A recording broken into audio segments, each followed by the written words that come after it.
flat earthers.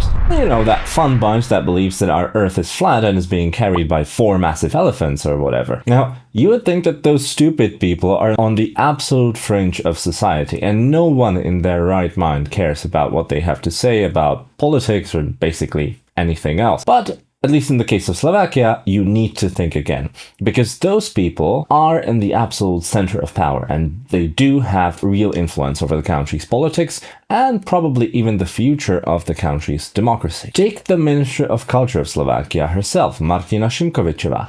She is a conspiracy theorist and a racist, as we're going to show in this video.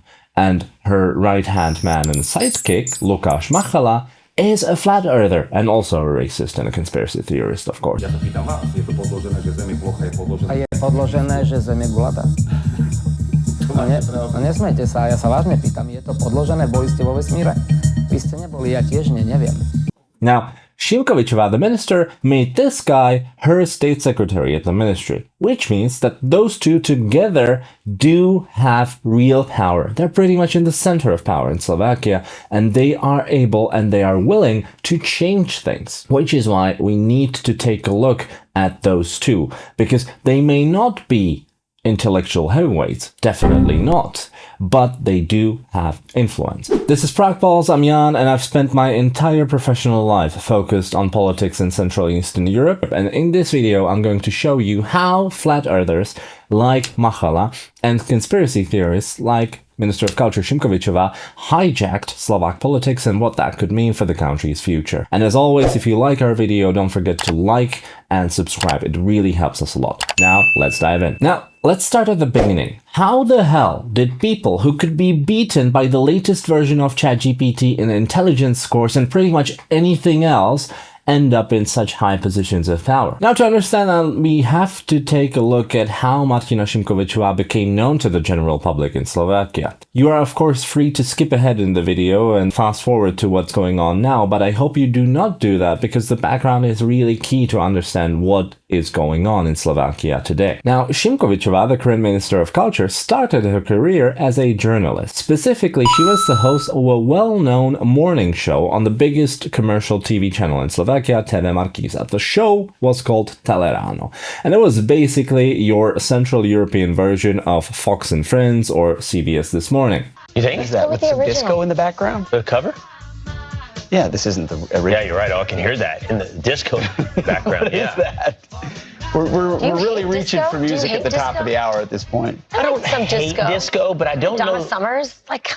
I don't hate disco, but there's not a moment, there's not a scenario in my life where I go, let's play some disco. But of course, with much lower budgets, even less skilled hosts, and a much lower ethnic diversity. But Martina Šimkovičová, it seems, has always been very ambitious, which is why she made it quite quickly from your Central European Fox and Friends to the main news evening program on TV Markiza. And she became one of the main faces of the news program, which means that many people, tens of thousands of people, watched her face every single evening. But even that wasn't enough for her, and she participated in the Slovak version of Let's Dance. So basically, well-known celebrities dancing with proper dancers. And that all combined meant that Šimkovičová was to a really good start in her career and was quite famous in Slovakia. But then came the 2015 migrant crisis in Europe.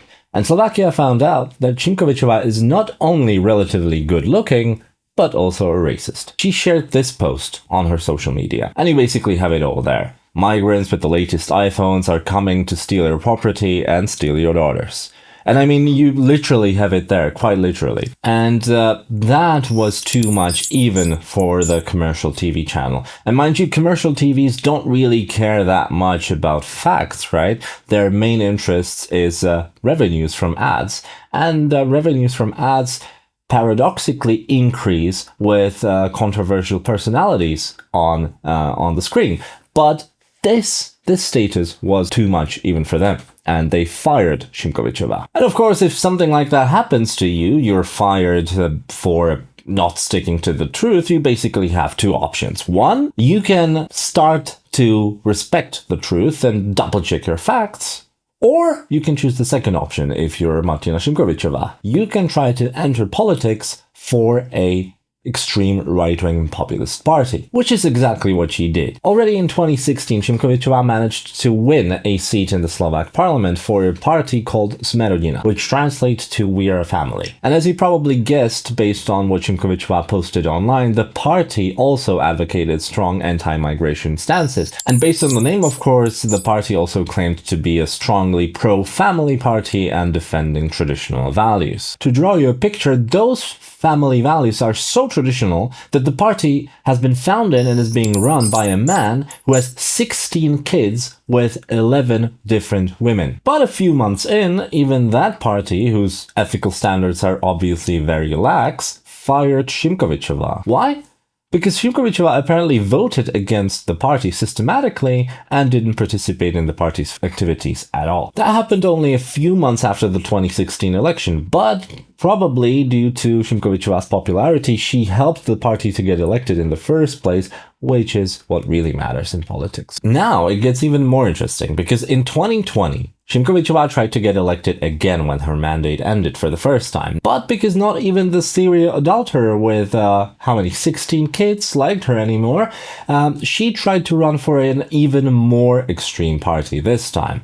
But that was a complete flop, because the party got only 0.1% of the vote, some 9,000 votes in total, and she definitely was not elected to parliament. But she didn't mind that much, because mind you, it was 2020 and the COVID-19 pandemic was just starting. So she returned to her original profession, and she, of course, started a fake news YouTube channel called TV Slova, together with this guy, Peter Kotlar. Now the channel has been purely devoted to spreading disinfo, as we're gonna show. And Šimkovičová became its main personality, its main anchor. Mind you, at that time, she really had a solid following already.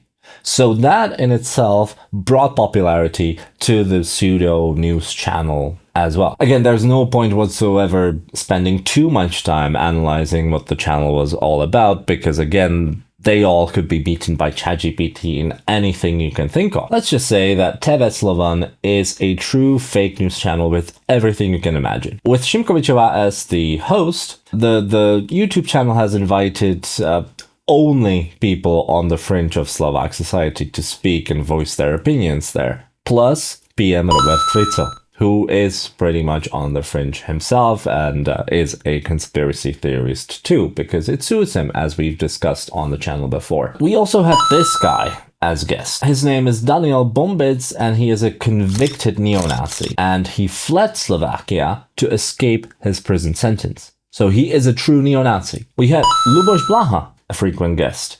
A guy who loves Che Guevara, Putin, and has called former Slovak President Čaputová a prostitute. Prosím vás, povedzte to za mňa. Je to americká! Americká! Americká! Americká! Huliak has been to TV Slovan multiple times as well, and he is a guy that, again, of course, spreads conspiracy theories wherever he goes, and, for example, believes that bears, so you know the animal, are a weapon sent to Slovakia by the EU to destroy traditional countryside in Slovakia. Now, as for the things that Šimkovičová and her colleague either said themselves or allowed to be said on TV Slovan, we have it all. Everything you can imagine. According to Konšpirátory.sk, which is a website that collects disinformation online, the database on TV Slovan is unsurprisingly massive. Let's take a look.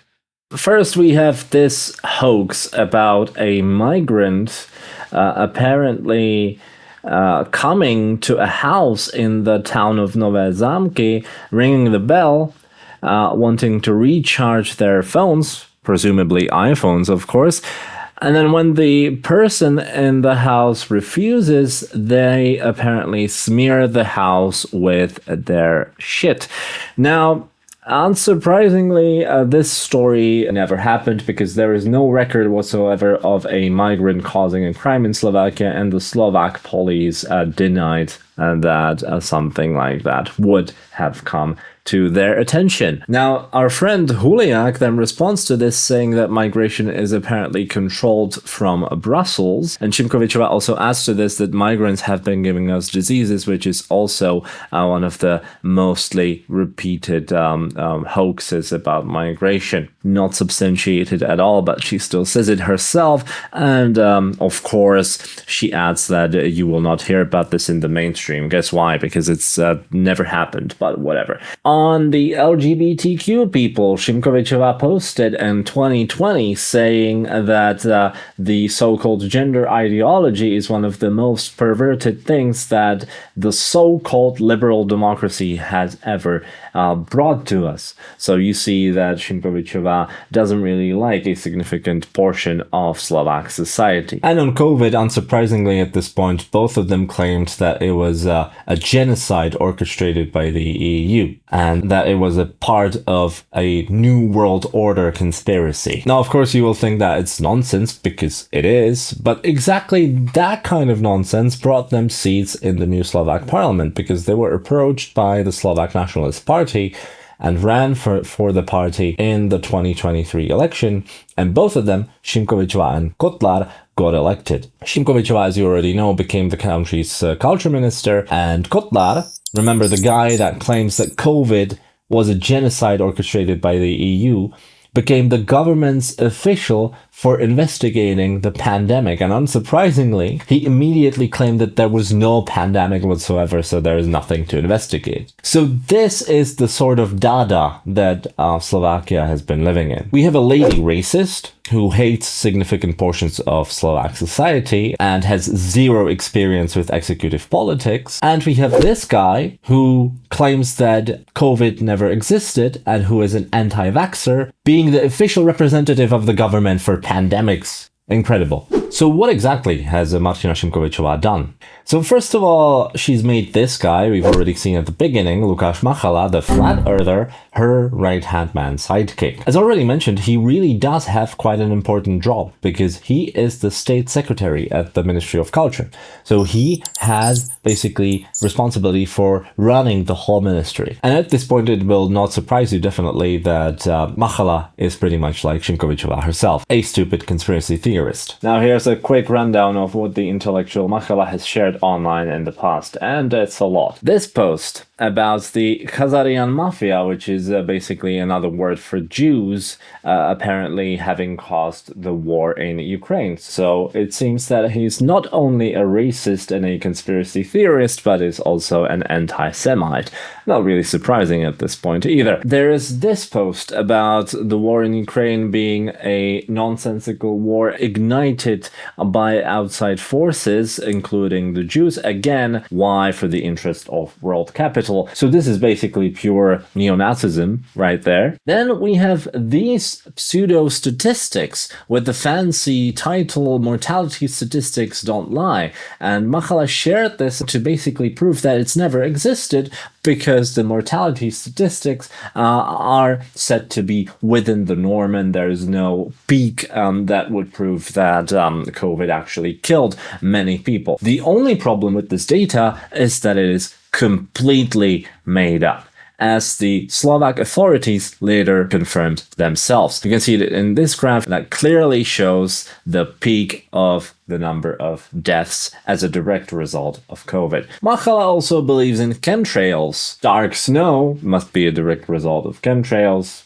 I don't even know how to react to that. It's just pure nonsense. And of course, he also believes in flat Earth. Apparently, he's never had any formal education, or I don't know. But that finally brings us to the really important point. The real problem for Slovakia is that these two idiots now have real power to destroy Slovak culture. And with Prime Minister Fico spreading conspiracy theories himself and profiting from them massively, and with 2.5 of the 3 parties in the Slovak coalition being composed entirely of conspiracy theorists as well, there is no one either willing or able to stop those two from destroying Slovak culture. And those two really have managed quite a lot in the relatively short time span that they have been in power. For starters, they fired the directors of the Slovak National Theatre, the Slovak National Gallery, and the Slovak National Library. Those 3 were respected experts in their fields, of course. And the same really cannot be said about their replacements nominated by Šimkovičová and Machala. Take the new director of the Slovak National Gallery, Anton Bittner. Apparently, the guy's biggest work experience has been that he has a hobby in esoteric pseudo-healing methods. Specifically, he's had experience with the so-called Universal Healing Tao method, which has nothing to do with the religion of Taoism. Instead, it involves some really questionable practices, such as massaging teenagers and very young people's genitals. Oh yeah, and when Šimkovičová decided to sack the director of the Art Institution for Children, Bibiana, she replaced her with her own neighbor, whose only qualification managing an art institution for children is that she has 2 children of her own. And lastly, and importantly as well, Šimkovičová has managed to abolish Slovakia's public service broadcaster, TV and radio, and replaced it with a new state-run and state-controlled institution, which is now purely dependent on the government. And that really does matter quite a lot, because now the government can freely sack the broadcaster's management, it can decide on the broadcaster's programming, and it can also cut the broadcaster's budgets if it so pleases. So basically, Slovakia has lost independent public service media and has seen the rise of a state-controlled broadcaster, much like in Hungary or Russia. Oh yeah, and our friend Machala has been named part of the TV's supervisory board. Obviously an expert. So why have those two done those things, and why does that really matter? Now, on the surface, our friend flat earther Machala has announced that they've been doing it to protect traditional values and normalcy. That, of course, sounds rich coming from someone who believes in a Jewish conspiracy in Ukraine and believes in chemtrails and there being a flat earth. But I really do believe that there is something much more nefarious going on below the surface. Now, don't get me wrong, attacking cultural institutions is in itself quite bad, because functioning democracy needs independent culture to survive, thrive, and, for example, be able to accept criticism. So those things that they've been doing are bad in themselves, but there is a whole different extent to what's been going on. You see, rightfully so, the response of the public to the changes introduced in Slovakia's culture has been massive protests. And again, understandably so, the democratic opposition in Slovakia has been entirely preoccupied with those protests. And that is the problem, because the protests and the outrage of the public has diverted the attention from stuff that matters even more. Just last month, Fico has dismantled the elite police unit NAKA, which was an elite organization tasked with uncovering organized crime and corruption cases, even in the highest levels of power. As we've discussed before on this channel, and you probably see a link somewhere up on the screen right now, Fico and people closest to him have been involved in corruption themselves. So getting rid of the main organization in the police force fighting against corruption definitely serves the government well, of course. And while people were busy protesting against Šimkovičová and her stupid sidekick, the Smer government of Fico even released Dušan Kováčik from prison. Now, he is a former prosecutor who was serving an 8-year sentence for, you guessed it, corruption. And now his sentence has been terminated, at least until Slovakia's highest court decides on the case again. And it raises the suspicion that the true reason has been that Kováčik knows something about corruption in Smer, so by releasing him, giving him freedom, they're trying to buy his silence and loyalty. Now, this is obviously unconfirmed, but it is certainly a possibility. In any case, Robert Fico is certainly showing that he has been cementing his power grab in Slovakia and has been trying to shield himself and those closest to him from possible prosecution. And to achieve this, he has surrounded himself with hardline conspiracy theorists and partially even became one himself. Now, the fact that Šimkovičová is probably not the brightest person there is, and that she has been causing chaos, serves Fico well. Thanks to that, he can now focus on what really matters to him, which is protecting himself by, for example, abolishing NAKA. Now, obviously silencing cultural institutions and the media helps Fico as well, but I argue that it is just a means to an end. It is not Fico's primary goal. The primary goal is to protect himself from a real prosecution, from prison time. And if the cultural institutions and the media are weakened so that they're not able to criticize him, that obviously helps him too. If he can achieve all of that, his faithful, if not the brightest servant Šimkovičová will have served her purpose. We will definitely keep watching what's going on in Slovakia and keep you up to date. So for you not to miss that, please hit that subscribe button and like this video. And if you want to know what's going on in the rest of the heart of Europe, you can continue watching right now. This has been Jan. See you next time.